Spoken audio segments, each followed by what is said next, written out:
생제르맹의 이강인이 유럽 축구 챔피언스리그 16강 2차전에서 도움을 기록했습니다. 이강인은 오늘 스페인 산세바스티안에서 열린 레알 소시에다드와의 16강 2차전의 후반 시작과 함께 교체 투입된 음바페의 쐐기골을 도왔습니다. 이강인은 팀이 1대0으로 앞서던 후반 11분 절묘한 공간 패스를 했고 음바페가 골로 연결했습니다. 이로써 이강인은 챔피언스리그 2로 도움을 기록했습니다. 지난해 10월 26일 AC밀란과 조별리그 경기에서 챔피언스리그 데뷔골을 넣은 이강인은 오늘 도움을 기록하며 팀 승리에 기여했습니다. 음바페가 2골을 넣은 파리 생제르맹은 레알 소시에다드를 2대1로 물리쳤습니다. 16강 1차전에서 2대0으로 이겼던 파리 생제르맹은 8강에 올랐습니다. 이날 PSG는 4-3-3 포메이션을 가동했습니다. 브래들리 바르콜라, 킬리안 음바페, 우스만 덴벨레가 최전방에 포진했고 파비안 루이스, 비티냐, 워렌 자이르 에메리가 중원을 구축했습니다. 누노 멘데스, 베랄두, 리카 에르난데스, 아치라프 하키미가 포백에서 호흡을 맞췄습니다. 골문은 잔루이지 돈나룸마가 지켰고 이강인은 벤치에 앉았습니다. 지난 전반기 동안 이강인을 향해 엘리케 감독은 이강인은 피지컬이 큰 선수는 아니지만 전방, 후방, 중앙 측면 어디서든 뛸 수 있다.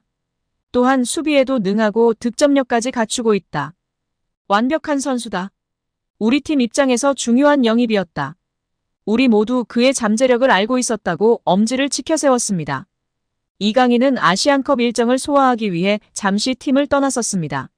한 달가량이 지나 복귀한 뒤 지난달 중순 낭트를 상대로 선발 출전했으나 이강인은 다소 아쉬운 모습을 보여주며 후반 16분 교체 아웃됐습니다. 이어진 스타드 렌과의 경기에서 선발로 나섰지만 후반 시작과 동시에 교체됐습니다. 오늘 챔피언스리그 16강 2차전 원정 경기가 시작되었고 PSG가 포문을 열었습니다. 전반 5분 음바페가 왼발 슈팅을 시도했지만 골대를 벗어났습니다. 후반 시작과 동시에 변화를 단행했습니다. 바르콜라가 나가고 이강인이 투입됐습니다. 이강인이 후반 초반 슈팅을 시도했습니다. 후반 3분 페널티 박스 외곽에서 왼발 슈팅을 날렸지만 주벨디아가 공을 막아냈습니다. 후반 11분 이강인이 하프라인 부근에서 감각적인 로빙 패스를 찔러줬습니다. 이를 잡은 음바페가 그대로 문전으로 질주했습니다. 이어 낮고 빠른 슈팅으로 골망을 흔들었습니다. 이강인의 기가 막힌 패스 타이밍과 음바페의 날카로운 침투 타이밍이 맞춰서 나온 멋진 골로 이어졌습니다. 아시안컵 부진하고 있던 이강인이지만 여전히 날카로운 감각이 살아있다는 것으로 자신의 실력을 입증했습니다. 이 장면 직후 음바페는 세리머니 장면에서 이강인을 정확하게 지명하면서 만족감을 나타냈습니다. 결국 음바페의 멀티골로 PSG가 2대1로 승리를 거머쥐었습니다. 이로써 PSG는 16강전 총합 스코어 4대1로 소시에다드를 꺾고 8강에 진출했습니다. 축구 통계 전문 사이트 소파스코어는 이강인에게 팀 내 세 번째로 높은 평점인 7.2점을 부여했습니다. 음바페, 돈나룸마에 이어 세 번째로 눈부신 활약을 입증했습니다. 소파스코어에 따르면 이강인은 패스 성공률 95%, 빅찬스 생성 1회, 키패스 1회, 롱패스 성공 2회 등 공격에서 좋은 스탯을 쌓았습니다. 다른 통계 매체 풋몹의 평점도 7.4로 높은 평점을 부여받으며 활약을 인정받았습니다. 여기에 파리 현지 찐팬들의 반응이 계속해서 나오고 있습니다. 현지 팬들은 이렇게 잘할 수 있나? 미친 것 같아. 정말 너무 패스가 아름다웠어. 이강인은 정말 호나우딩요, 네이마르, 메시급이야. 강이니에스타. 최고의 미드필더 이니에스타와 같다고 극찬하고 있습니다. 파리에서 주전이어야 해. 이강인 영입은 정말 잘한 것 같아. 이제 이강인은 매번 주전으로 뛸 것 같아. 이건 골보다 더 아름다운 패스였어. 너무나 아름다운 패스였지만 그것보다도 정말 정확한 패스였어. 그의 골 궤적, 기술력, 슛파워 너무 좋았어. 마치 로베르토 카를로스 같았어. 메시의 다른 버전을 보는 것 같아. 파리에서 계속 주전이어야 해. 그럼 나중에 음바페처럼 정말 중요한 선수가 될 것이야. 그런데 엘리케가 걱정이야. 얘는 정말 물건이야. 정말 중요한 역할을 할 선수야. 와우 진짜 잘하네. 이에 팬들은 완벽한 패스였다. 파리 생제르맹의 다이아몬드다. 한국 축구의 미래다. 위대한 골이다. 매의 눈이다. 시야가 정말 대단하다. 강인이는 논쟁의 여지가 없는 뛰어난 선수이다. 음바페와의 호흡도 창의력이 높은 이강인이 제격이다 등의 반응을 보였습니다. 파리에서 우리에게 가져다 줄 것들이 정말 많을 것 같아. 등의 반응을 보였습니다. 또한 이강인은 네이마르의 뒤를 잇게 됐습니다. PSG 소식을 전하는 PSG 리포트는 이강인은 2022년 2월 레알 마드리드전에서 어시스트를 기록한 네이마르의 뒤를 이어 2년 만에 처음으로 교체 투입 후 어시스트를 기록한 선수가 됐다라고 밝혔습니다. 교체로 나온 이강인은 강한 임팩트를 남겼는데요.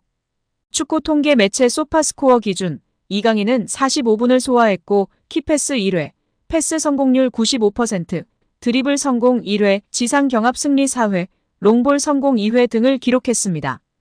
음바페의 어시스트를 도왔고 교체로 나온 선수들 중에선 가장 높은 평점인 7.1을 받았습니다. 또한 자신과 교체된 바르콜라의 6.5점보다도 높은 평점을 기록했습니다. 한국에 부임할 뻔한 감독 5명에 대해 살펴보겠습니다. 오늘은 호세 보르달라스, 반프롱크호스트, 모레노 등 5명의 감독에 대해 소개하려고 하는데요. 이들 감독은 한국 대표팀의 감독 후보로 언급된 적이 있었으며 각자의 강점과 경력을 통해 한국 축구에 기여할 수 있는 잠재력을 가지고 있다는 평가가 있었습니다. 그럼 자세한 내용 함께 살펴보도록 하겠습니다. 클린스만 대신 우리나라 감독이 될 뻔한 감독 탑5를 선정하였습니다. 5위는 호세 보르달라스입니다. 호세 보르달라스는 1960년에 태어났으며 축구 감독으로서의 경력을 쌓아왔습니다. 그는 헤타페에서 2010년부터 2019년까지 약 9년간 감독으로서 팀을 이끌었습니다. 그동안 헤타페는 라리가 2부에서 경기를 치르며 주로 중위권에서 활약했습니다. 보르달라스는 헤타페에서 강력한 수비 전술로 유명했습니다.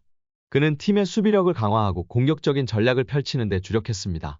그 결과 헤타페는 그의 지도 아래에서 안정적인 성적을 유지하며 라리가 2부에서 경쟁력을 갖추게 되었습니다. 2016년 스페인 라리가 2부 리그에 있던 헤타페 감독직을 맡아 단숨에 라리가 승격을 이룬 그는 스페인 1부 리그로 올라오자마자 첫 해부터 8위란 엄청난 돌풍을 일으켜 주목을 받습니다. 보르달라스 감독의 트레이드 마크도 같은 두 줄 수비를 헤답에 입히면서 다른 타 팀들에 비해서 적은 돈을 가지고 리그를 운영해야 하는 사정을 딛고 기대 이상의 성적을 거둔 것입니다. 당시 측면에서 스루패스, 크로스, 침투, 중거리 슈팅 등 다양한 공격 루트를 이용했다는 점. 한쪽 발의 의존도가 높은 점은 지금의 이강인과 흡사한 선수를 잘 활용한 점이 강점으로 꼽힙니다. 이 보르달라스 감독의 장점 중 하나는 단기간에 팀을 완성시킨 것인데 매 시즌마다 발전하는 모습을 보였고 부임 4년 동안 라리가에서 12위권을 유지했다는 것입니다.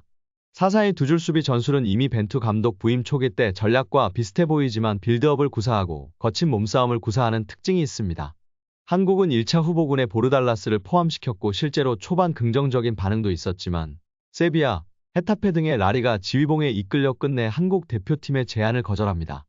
2023년 다시 헤타페의 지휘봉을 잡은 뒤 그는 강등 위기에 내몰린 헤타페 리그 마지막 6경기에 등장해 3승 2무 1패를 기록하며 다시 팀을 1부 리그에 잔류시키는 매직을 선보입니다.